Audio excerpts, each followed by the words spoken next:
Good morning, everybody. Today we will be talking about OBARO's international trade expansion to Ghana.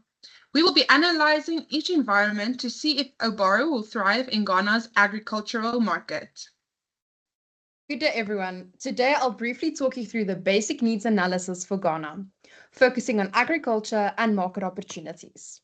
Firstly, agriculture plays a crucial role in Ghana's economy. It employs around 30% of the population and is vital for farming livelihoods, food security, job creation, and exports. However, it's dominated by small-scale, low-productivity farming, which presents an opportunity for development. When it comes to climate and geography, Ghana's tropical climate and diverse agroecological zones allow for a range of farming activities. This diversity means a company like OBARO could tailor its products specifically to each region's needs. Moving on to market gaps, Ghana heavily relies on imports for fertilizer, machinery, seeds, and feed. Local production can't meet demand, and South Africa already exports agricultural products to Ghana, which sets a perfect foundation for expansion. In terms of infrastructure, only 30% of farmers currently use machinery, which limits productivity. The government is encouraging private sector involvement to bridge these gaps, another opportunity for borrowing. And finally, when looking at retail and service models, Ghana lacks specialized agri-retail services. Inputs are mainly sold through basic dealers or government channels. OBARO's trusted in-person service model could meet this gap perfectly, offering both quality products and expert support. Now that we understand the basic needs, John will cover the economic and financial analysis. Good morning, everyone. First, let's look at the market indicators. First, market indicators reveal that Ghana's e-commerce revenue has hit $1.04 billion in 2025 and will rise to $1.52 billion by 2029. That's a 9.77% compound annual growth rate, with 8.1 million users spending an average of $179.87 each. Internet access sits at 70%, and mobile subscriptions total 38.95 million. That's 130% of the population. Innovations like MTN Mobile Money and Vodafone Cash enables fast, secure transactions, even as poor logistics, fraud, and concerns and unclear regulations remain obstacles. Now we will look at market factors. Ghana's $77 billion economy leans on agriculture, 20% of GDP and 30% of employment, creating a natural edge for OBARO's farm inputs and expertise.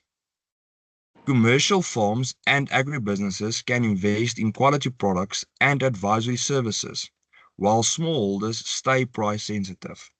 Regions like Ashanti and Brong-Ahafo mirror South African farming on a smaller scale. With the city's volatility and inflation above 20%, local sourcing and flexible pricing are essential to offset import duties, VAT, and exchange rate shocks. On this graph, we can see on the y-axis that the value added in million Ghanaian cedis, and on the x-axis, crops, livestock, forestry and logging, and fishing. That's obviously agriculture and all the things OBARO provide. And it's the value added by the agricultural sector to GDP. We can see a steady growth from 2013 to 2023, which is very positive for OBARO. Finally, trend analysis shows planting seasons, which is April to July and September to October, spike demand for seeds, fertilizers, and irrigation tools, and rainy months boost outdoor gear sales. Programs like Planting for Food and Jobs accelerate modernization and drive uptake of mechanical equipment and quality inputs. OBARO's strategy should target three clusters: commercial farms seeking premium solutions and expert support, and small and medium farmers needing affordable, reliable products with training.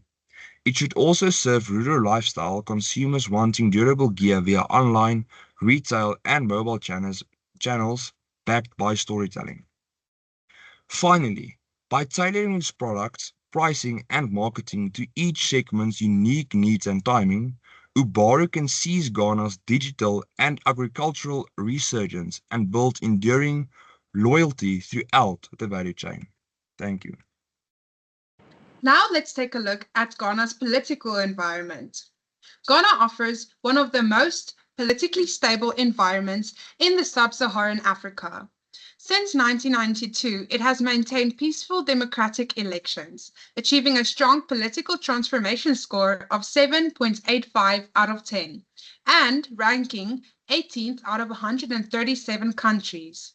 This stability significantly lowers the risk of sudden policy changes that would affect OBARO's operations. While there are occasional election tensions and concerns about vote buying, Ghana's robust civil society ensures resilience. In terms of governance quality, although corruption remains a challenge, Ghana outperforms many African nations and is actively taking steps to improve transparency through digital services and anti-corruption initiatives. Furthermore, OBARO is unlikely to face trade restrictions, as Ghana maintains consistent, investor-friendly trade policies. Overall, the political landscape provides a strong foundation for OBARO's success. Now looking at the legal environment, we can see that Ghana's legal environment is highly business-friendly, particularly for foreign investors. The Ghana Investment Promotion Act allows full foreign ownership and protects businesses from government seizure.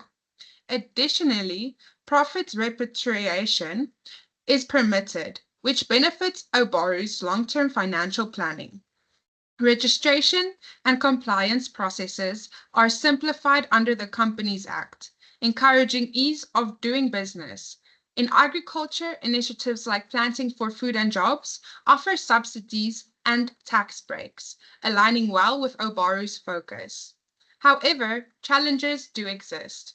Ghana's judiciary system can be slow due to underfunding, so dispute resolution through arbitration and partnerships is advised. Risks like complicated land ownership, bureaucratic delays, and occasional tariff unpredictability also require careful management. Nevertheless, Ghana's legal structure, combined with ongoing reforms, represent a stable and promising entry point for OBARO into the West African market. Now we will take a look at the social-cultural environment. Today, I'll explain why Ghana is culturally a good fit for OBARO's expansion. Firstly, both South Africa and Ghana view farming not just as work, but as a way of life and family heritage.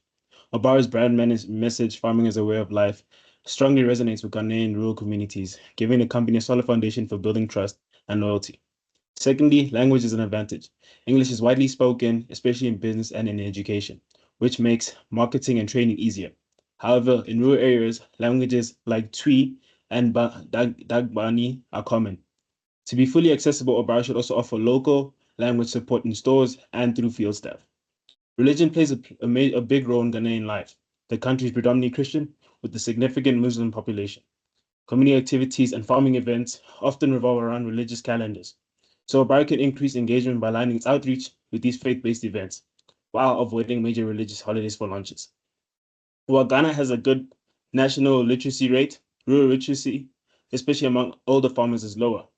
OBARO's role as a trusted expert is crucial. Hands-on training, visual guides, and live demonstrations will make modern farming practices easier to adopt. Ghana also has a strong community culture. Farming decisions are made cooperatively, and loyalty grows through relationships. OBARO's focus on long-term relationships fits perfectly, investing in local extension officers, lead farmers, and community programs while creating strong brand advocates. Finally, Ghana welcomes foreign businesses that support agriculture and rural development, respect for local customs, and community involvement, such as partnering with cooperatives, hiring locally, and supporting schools and farming events will build OBARO's reputation. In short, OBARO's values and strengths align closely with Ghanaian culture, offering a strong potential for sustainable growth. I'll be handing over to Ole to cover the competitive analysis. Now, looking at the competitive analysis, we see how OBARO aims to enter Ghana's agricultural input market. We also look at the market analysis and how it is essential in evaluating the viability, the growth potential, and the strategic positioning. In market landscape, we see how there are over 250 agro-input dealers, and the market is highly fragmented. We see dealers range from being small family businesses to larger enterprises. And we only see how only 7% of dealers have access to bank loans. This shows how the Ghanaian market has limited financial strength. Government programs also increase competition. Looking at the competitive challenges, we see substandard products on the rise due to high import costs. Heavy import reliance exposes dealers to global prices and currency volatility. Pricing is unstable, and rising costs push farmers towards cheaper, lower quality options. Looking at the opportunities for OBARO in marketing and distribution, we see how after-sales services are minimal in Ghana. Key space for OBARO. This is a key space for OBARO to differentiate itself. In the Ghanaian market, physical stores dominate while digital channels are limited. The market gaps shows how there are uneven coverage where there is a high dealer presence in Ashanti and Akara, but the northern regions are underserved. This creates an opportunity for OBARO to fill. Quality control issues present a gap OBARO to dominate in. Some of the strategic advantages are for OBARO to enter with high quality, fairly priced products, and to also offer strong after-sales support and expansion in underrepresented regions. Now we go to the final decision. After a thorough analysis of Ghana's political, legal, economic, competitive, and social environment, it is clear that OBARO has a strong strategic opportunity to expand into the Ghanaian market.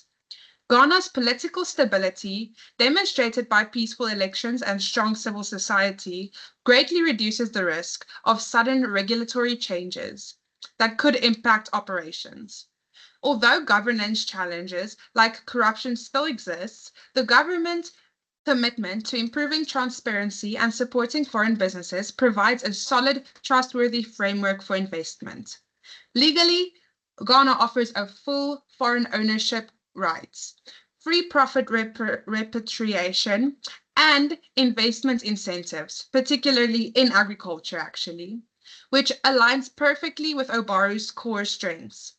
Simple registration processes and strong legal protections further enhance the ease of entry, while risks like bureaucratic delays, complex land ownership, and slow judicial processes still exist. They are manageable through strategic planning, arbitration agreements, and building strong local partnerships.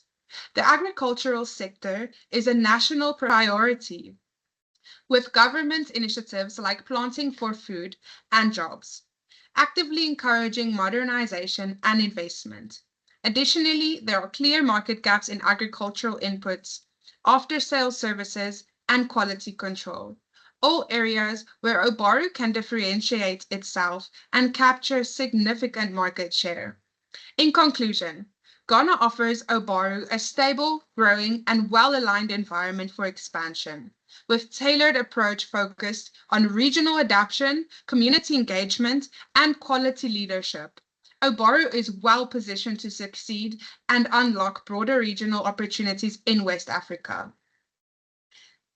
Thank you and have a great day.